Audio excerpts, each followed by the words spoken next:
From MTN News, you're watching Montana This Morning. It's the week of Thanksgiving, and that means more roadway traffic and busy gas stations. I'm Annie Johnson with more on what to expect and how to keep yourself safe. What the cancellation of the Christmas stroll means for some local businesses and how they're adapting to it. It is 6:30 on this day before Thanksgiving. Chet Lehman, Holly Brantley, Matt Elwell, Jesse Kester, Justin Goss. Shout out to John everybody. Shear from all points away. Yeah, that is right. the Montana This Morning crew. And From the all of us, unnamed we turkey. hope you're being safe here. Some of you have the day off. We've heard about those. I hear about it. I've done a little from my research kids all about the days time. off. I hear they're pretty cool. But Yeah. Neat. Meantime, Maybe one day you'll get one. yeah, maybe. Matt, meantime, how's the weather out there today? Not bad. We're into the 20s. We don't have a ton of wind here at the station, but a few areas dealing with some stronger wind gusts up the Madison Valley. Out toward Livingston, we're seeing some strong winds. Along I-90 near Whitehall, we're seeing some strong winds. There's also some snow beginning to inch its way a little closer to us. I don't think we're going to see a lot of accumulation, but you do see widely scattered snow showers according to the model data. It should taper off pretty quickly after sunset, but don't be surprised to see some scattered snow showers throughout the day. Daytime highs into the mid to upper 30s, a little breezy through the mid-afternoon. We're of course going to break down what you can expect for today into your holiday weekend and beyond. That's all coming up in just a few minutes. All right, well, 2 more Gallatin County residents have died due to COVID-19. City County health officials are also reporting 82 new cases of coronavirus. The 2 people who passed away due to the virus, a man in his 70s who was in the hospital and a woman in her 90s who died at home. Now this brings Gallatin County's death toll to 18 because of COVID-19. There are 8 more deaths reported across the state of Montana due to COVID-19 and 886 new cases of infections.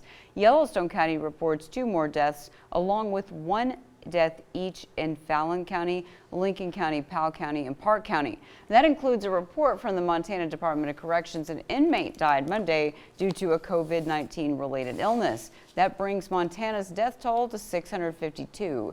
You can see the numbers of active cases right now in our area. Gallatin County reports 730 currently active cases, and note Gallatin County is up to 34 hospitalizations. Silver Bow County adds 39 new cases and has 504 active cases. Butte Silver Bow now reports a total of 26 COVID deaths. 6:32 now. The pandemic has caused the Butte Uptown Christmas Stroll to be canceled this year. Caitlin Aguilera looks at what ideas local businesses have to encourage customers without that big event. Butte's Uptown Christmas Stroll was a way for people to experience what Butte had to offer and gave local businesses more customers during the holiday season. Because of rising COVID numbers, officials had no choice but to cancel the event. With the Christmas Stroll canceled this year, local businesses are coming up with new ideas to adapt. Ted Ackerman said that the Miners Hotel and Speakeasy will run promotions along with Butte stuff to attract customers. The idea would be, again, just to get some people to come on up, have some fun, see what we have, and hopefully they'll not only visit us, but a lot of the other businesses up here in Uptown Butte. John Wick has other ideas for his business. For us at 5518, we're encouraging a lot of online shopping. We have a website just as well as anybody else does. So we're really trying to encourage online shopping. We do have extended hours so people can come in if they feel comfortable. Julia Jackshaw, the Small Business Development Center's director, gave some tips about how to support local businesses throughout the holiday season. I would recommend folks reach out on Facebook, social media if they have it. Check your local listings at your chambers. Reach out to your chambers. They have great resources for all of the businesses within the community. In Butte, Caitlin Aguilera, MTN News. Now, even though the Christmas Stroll is canceled, there are still ways to help support local businesses. You can visit madeinmontana.com, which offers a list of artisans, craftspeople, and other sellers that are from around Montana. Well, it's now just the day before Thanksgiving, and those who decided to travel in their own vehicle are gassing up and hitting the roads. But are gas stations high-risk stops right now? MTN's Annie Johnson takes a look.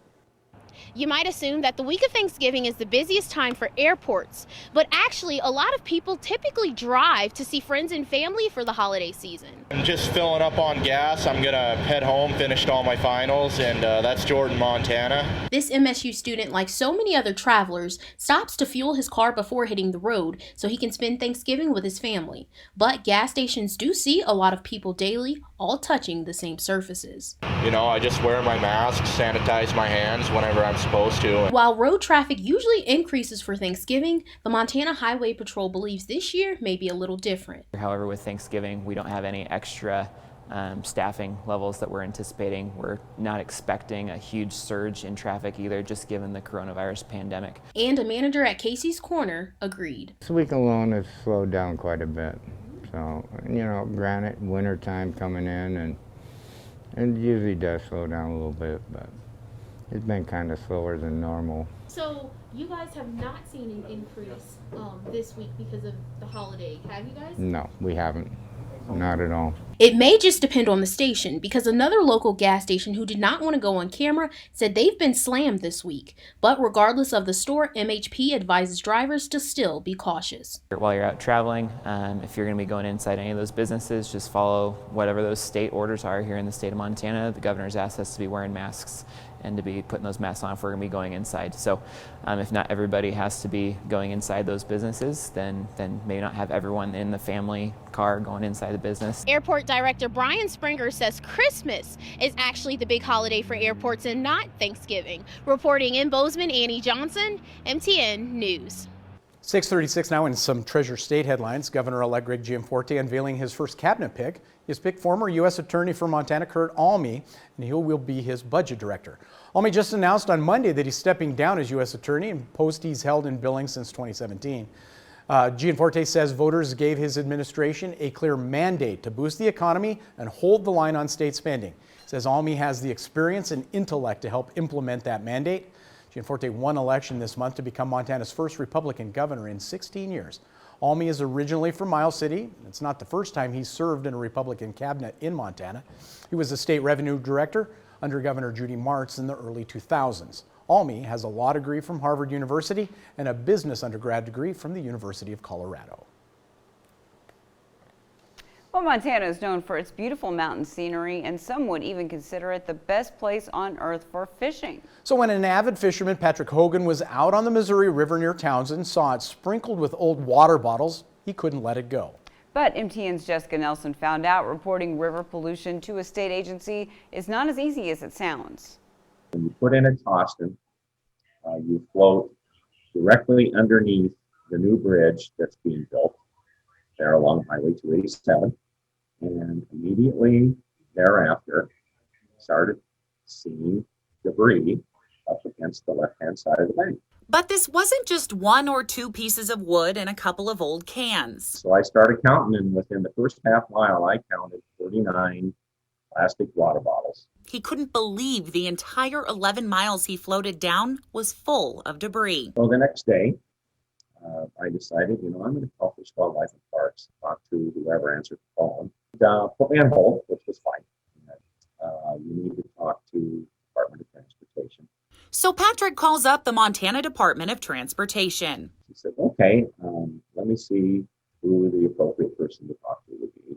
Came back and said, well, that would be our construction management division, and I'll connect you. Now, if you're keeping track, this is the third person Patrick has been passed off on. And I said, really, this trash needs to be picked up, and somebody needs to be held accountable for it, and I'm not sure who to talk to. And she goes, well, that would be the construction manager for the construction that's going on the bridge. Thank you very much, and hung up. That was when he decided to reach out to us. During my time researching the debris and who to contact, I started with Fish, Wildlife, and Parks. I was given this response from them. Sounds like we've had multiple calls. We've been directing people to MDT. It isn't our authority here. Sounds like DEQ has the authority to fine people. I then reached out to MDT and received this response. Due to weather and high winds, MDT has worked with the contractor concerning this issue. The contractor is responsible for cleanup of the site. I have followed up with the district and the construction office concerning the phone call, and there have been no calls reported to these locations. MDT told us they never received a call from Patrick or any other concerned citizen. Keep in mind, FWP said they received multiple calls and directed them to MDT. Lastly, I reached out to the Department of Environmental Quality and was told, "We don't have any complaints related to this issue. Our team followed up with MDT and it sounds like they are working on it. If you have additional questions, I suggest you connect with MDT." I'm not trying to be an activist. I'm just saying, this is what I saw. Something needs to be done about it. In Helena, Jessica Nelson, MTN News. Well, shortly after MTN began researching this incident, DEQ posted to its Twitter site a how-to guide on what someone should do if they see debris in Montana's water. Everything moving at the speed of government. Right? Wow, well said, Ched. There you go. Well, coming up on Montana this morning, a new study says face masks are way more important in the battle against COVID-19 than many people believe. Find out the latest about keeping yourself and your family safe after the break. But first, let's check in with the folks at CBS this morning to see what's coming up at 7 o'clock. Good morning. Ahead on CBS this morning, despite warnings to stay home, today is expected to be one of the busiest travel days of the pandemic. See what's being done to keep airline workers and travelers safe this Thanksgiving. Also, Republicans and Democrats are sometimes compared to feuding married couples. We'll show you what happens when you take some of the techniques used in Real Deal couples therapy and apply them to politics. Finally, a new emotional op-ed from Meghan Markle that reveals she had a miscarriage. All that coming up at 7.